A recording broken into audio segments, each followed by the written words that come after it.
नमस्कार दोस्तों इस वीडियो में समसामयिक घटनाक्रम से संबंधित महत्वपूर्ण प्रश्नों को कवर किया गया है। यह प्रश्न आगामी प्रतियोगी परीक्षाओं के दृष्टिकोण से बहुत महत्वपूर्ण। इन प्रश्नों को अच्छे से समझ लीजिए, इन प्रश्नों को याद कर लीजिए ताकि आगामी प्रतियोगी परीक्षाओं में आपका स्कोर बेहतर हो सके और आप सफलता को प्राप्त कर सकें। पहला प्रश्न है, यूनाइटेड किंगडम में भारत के अगले उच्चायुक्त के रूप में किसको नियुक्त किया गया है? तो इस प्रश्न का उत्तर क्या है? इस प्रश्न का उत्तर है दोस्तों, विक्रम दोराईस्वामी को यूनाइटेड किंगडम में भारत के अगले उच्चायुक्त के रूप में नियुक्त किया गया है। अगला प्रश्न है, बांग्लादेश मूल की फहमीदा अजीम ने पुलित्जर पुरस्कार 2022 किस श्रेणी के तहत जीता है? तो इन्होंने जीता है किस श्रेणी के तहत?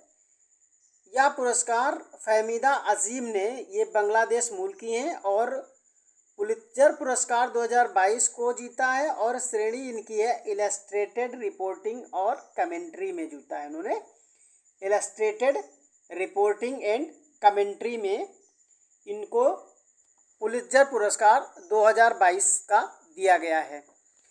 अगला प्रश्न है, प्रधानमंत्री नरेंद्र मोदी ने होमी भाभा कैंसर अस्पताल और अनुसंधान केंद्र का उद्घाटन किस राज्य में किया है? तो प्रधानमंत्री द्वारा होमी भाभा कैंसर अस्पताल और अनुसंधान केंद्र का उद्घाटन जो किया गया है वह राज्य है तमिलनाडु। किस राज्य में किया गया है? तमिलनाडु में प्रधानमंत्री द्वारा होमी भाभा कैंसर अस्पताल और अनुसंधान केंद्र का उद्घाटन किया गया है। अगला प्रश्न है, चंडीगढ़ अंतर्राष्ट्रीय हवाई अड्डे का नाम परिवर्तित करके निम्न में से किस स्वतंत्रता सेनानी के नाम पर रखा जाएगा? तो इनमें से जिसके नाम पर इसको रखा जाएगा वह कौन है? शहीद भगत सिंह। शहीद भगत सिंह के नाम पर चंडीगढ़ अंतर्राष्ट्रीय हवाई अड्डे का नाम परिवर्तित करके रखा जाएगा इसका शहीद भगत सिंह अंतर्राष्ट्रीय हवाई अड्डा। अगला प्रश्न है, भारत के पहले स्वदेश निर्मित विमान वाहक पोत का निम्न में से क्या नाम रखा गया है? तो इस विमान वाहक पोत का नाम क्या रखा गया है जो कि भारत का पहला है और स्वदेश निर्मित है, यानी कि भारत के द्वारा स्वयं निर्मित किया गया है इस पोत को। तो इसका नाम रखा गया है विक्रांत। क्या नाम है? विक्रांत। अगला प्रश्न है, भारत का पहला 3D प्रिंटेड कॉर्निया निम्न में से कौन से शहर में विकसित किया गया है? तो भारत का पहला 3D प्रिंटेड कॉर्निया है और ये विकसित किया गया है किसके द्वारा? कौन सा शहर है? हैदराबाद के द्वारा विकसित किया गया है। हैदराबाद शहर में विकसित किया गया है, इसे अभी कह सकते हैं। अगला प्रश्न है, इसी में किस शहर में भारत की पहली हाइड्रोजन फ्यूल सेल बस का अनावरण किया गया है? तो हाइड्रोजन फ्यूल सेल जो बस है उसका अनावरण किस शहर में किया गया है? इस प्रश्न में इसका उत्तर है पुणे। कहाँ? पुणे में भारत की पहली हाइड्रोजन फ्यूल सेल बस का अनावरण किया गया है। अगला प्रश्न है, भारतीय स्टेट बैंक ने कौन से शहर में स्टार्टअप के लिए अपनी पहली शाखा की शुरुआत की है? तो भारतीय स्टेट बैंक ने स्टार्टअप के लिए अपनी पहली शाखा की जो शुरुआत की है वह कौन सा शहर है?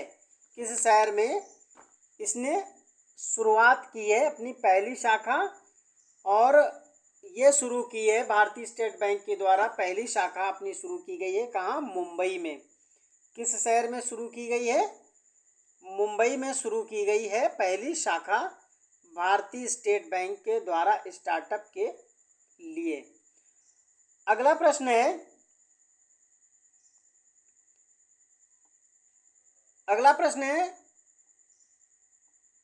भारत ने निम्न में से किस पड़ोसी देश को डोर्नियर मैरीटाइम टोही विमान उपहार स्वरूप भेंट किया है? तो भारत ने किस पड़ोसी देश को डोर्नियर मैरीटाइम टोही विमान उपहार स्वरूप भेंट किया है? ऐसा कौन पड़ोसी देश है? इनमें से है श्रीलंका।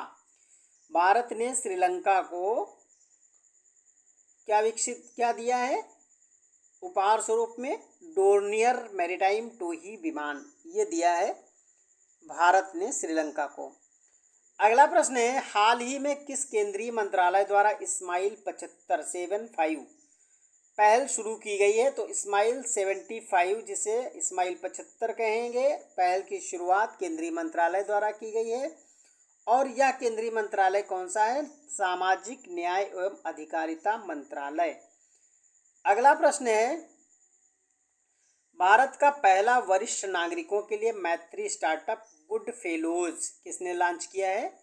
तो ये मैत्री स्टार्टअप होगा, गुड फेलोज होगा, ये वरिष्ठ नागरिक जनों के लिए। इसमें युवा स्नातक जो होंगे उनको जोड़ा जाएगा वरिष्ठ नागरिकों के साथ में। और इसको शुरू करने वाले उद्योगपति हैं रतन टाटा। किसने शुरू किया है? रतन टाटा ने इस स्टार्टअप मैत्री स्टार्टअप को शुरू किया, जिसका नाम क्या है? Good fellows. अगला प्रश्न है, हाल ही में किस राज्य ने एंटी नारकोटिक्स टास्क फोर्स का गठन किया है? तो ये एंटी नारकोटिक्स टास्क फोर्स है और इसका गठन किया गया है उत्तर प्रदेश की सरकार के द्वारा। अगला प्रश्न है, शंघाई सहयोग संगठन ने रक्षा मंत्रियों की वार्षिक बैठक किस देश में आयोजित की गई? तो शंघाई सहयोग संगठन ने रक्षा मंत्रियों की जो वार्षिक बैठक आयोजित की गई थी वह कहाँ आयोजित हुई थी? कजाकिस्तान। कहाँ? नहीं, उज्बेकिस्तान में उसका आयोजन किया गया था। कहाँ? उज्बेकिस्तान में किया गया था। शंघाई सहयोग संगठन की बैठक का आयोजन उज्बेकिस्तान में किया गया था, रक्षा मंत्रियों की वार्षिक बैठक का। अगला प्रश्न है, हाल ही में जेम्स वेब स्पेस टेलीस्कोप ने किस ग्रह की नई तस्वीरें खींची हैं? तो जो जेम्स वेब स्पेस टेलीस्कोप है, इसने जिस ग्रह की तस्वीरें खींची हैं वो इनमें से है बृहस्पति ग्रह। कौन सा है? बृहस्पति। अगला प्रश्न है, कौन सा देश यूरोपीय संघ में तेजी से बूढ़ा होने वाला देश बन गया है? तो यूरोपीय संघ में जो सबसे तेजी से बूढ़ा होने, यानी कि इसकी जनसंख्या तेजी से वृद्ध हो रही है, बुढ़ापे की तरफ बढ़ रही है, ऐसा देश है आपका पुर्तगाल। कौन सा देश है? पुर्तगाल देश है, जिसकी जनसंख्या क्या हो रही है? तेजी के साथ में बूढ़ा हो रही है। अगला प्रश्न है, अंतरिक्ष गतिविधि की निगरानी के लिए भारत की पहली वेधशाला कौन से राज्य में स्थापित की जाएगी? भारत की पहली वेधशाला होगी और अंतरिक्ष की गतिविधि की निगरानी के लिए स्थापित की जाएगी। और यह वेधशाला कहाँ स्थापित की जाएगी? इसको स्थापित किया जाएगा उत्तराखंड में। कहाँ स्थापित किया जाएगा? उत्तराखंड में से स्थापित किया जाएगा। अगला प्रश्न है,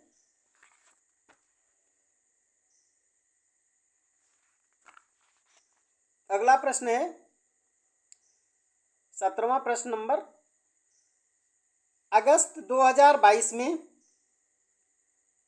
स्वतंत्रता दिवस पर कितने आर्द्रभूमि स्थलों को रामसर सूची में शामिल किया गया है? तो इसमें रामसर सूची में पहले तो 3 अगस्त 2022 को शामिल किए गए थे। कितने?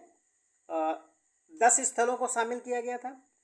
उसके बाद में फिर 11 स्थलों को 13 अगस्त को शामिल किया गया। तो कुल मिलाकर के 15 अगस्त तक, यानी स्वतंत्रता दिवस तक, कुल 21 आर्द्रभूमि को स्थलों को शामिल किया गया था रामसर सूची में। और वर्तमान में लगभग 75 जो हैं आर्द्रभूमि स्थल हो गए हैं भारत से। अगला प्रश्न है 18वां, निम्न में से कौन सा अंतर्राष्ट्रीय हवाई अड्डा है जिसने 18 अगस्त 2022 से भारत में डिजी यात्रा कार्यक्रम प्रारंभ किया है? तो डिजी यात्रा जो कार्यक्रम इसको प्रारंभ करने वाला जो अंतर्राष्ट्रीय हवाई अड्डा है वह कौन सा है? ऐसा करने वाला अंतर्राष्ट्रीय हवाई अड्डा है हैदराबाद। अगला,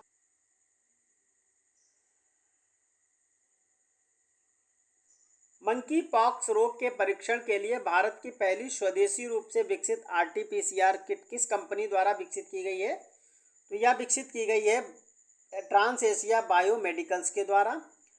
अगला प्रश्न है, भारतीय कुश्ती टीम ने अंडर 20 विश्व चैंपियनशिप में कितने पदक जीते हैं? तो भारतीय कुश्ती टीम ने अंडर 20 विश्व चैंपियनशिप में जो पदक जीते हैं उनकी संख्या कितनी है? 16।